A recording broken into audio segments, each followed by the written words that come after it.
আজি এই মজলিসৰ সভাপতি হযৰত মৌলানা গোলাম হোসেন সাহেব দামত বৰকাতুহ আৰ স্থানীয় মসজিদৰ ইমামগণ রহমত রাইস আল্লাহ সুবহানাহু ওয়া তাআলার ওকে করুণা যে আল্লাহ তাবারাক ওয়া তাআলা আমাক উম্মতে মুহাম্মদী বানাইছে। আজি যে উদ্দেশ্যে আমি ইয়াত সমাবদ্ধ হৈছো সেই মহান উদ্দেশ্য হল আল্লাহৰ ঘৰ। শান্তি ঠাই পৃথিৱীৰ ভিতৰত এটাই হল, সেইটো হল মছজিদ। যিটো মছজিদত আপুনি ভাঙাই হওক অকালে হওক তাত আপুনি মনৰ শান্তি পাবনে নাপায়। মই বেছি কথা নকওঁ, 2-4 কথা নকওঁ আপোনালোকৰ ওচৰত। হুজুৰ সাল্লাল্লাহু আলাইহি ওয়াসাল্লামৰ সুদিছিল সদকা সম্পৰ্কে। উত্তম সদকা কি? তেতিয়া কৈছিল 1 নম্বৰ, নিজৰ মাক বাপেকৰ কাৰণে যিটো খৰচ কৰা হয় সেইটো 1 নম্বৰ সদকা। 2 নম্বৰ,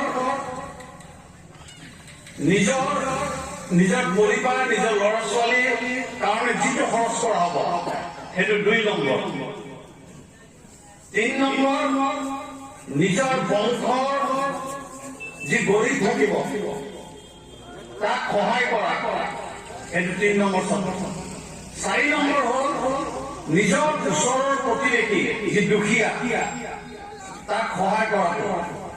5 নম্বৰ হৈ গ'ল মছজিদ মাদ্ৰাছা খানকা স্কুল কলেজ যি আছে তাৰ ভিতৰত সবতকৈ ডাঙৰ সদকা হ'ল আল্লাহৰ ঘৰ। আল্লাহ ৰাসূল সাল্লাল্লাহু আলাইহি ওয়াসাল্লামে কৈছে যিজনে পৃথিৱীত এটা ঘন চিৰিকা বাহৰ পৰিমাণ এটা মছজিদ বনাব সি জান্নাতত ঘৰ বনালে। গতিকে মছজিদৰ কাৰণে আমি যিমান পাৰোঁ আল্লাহৰ ওচৰত মন খুলি আমি দিব লাগিব, কিয়নো এই মছজিদে আমাৰ নাজাতৰ জৰিয়া হ'ব। আজি আমাৰ মুছলিম সমাজ বিচলিত হৈ গৈছে, বিপদগামী হৈছে।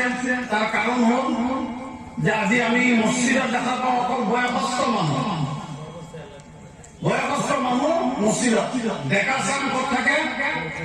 ফাংচনত, য'ত নাচ গান হয়, ডেন্স হয়, লটাৰীত যোৱা হয়, তাত আমাৰ যুৱ চাম আছে। কিন্তু মছজিদত খাব লাগিছিল ডেকা চাম, বুঢ়া চামটো থাকিবই। কিন্তু এইটো হৈছে আমাৰ সমাজৰ বেয়া পিনে গতি কৰা। আল্লাহ তাআলা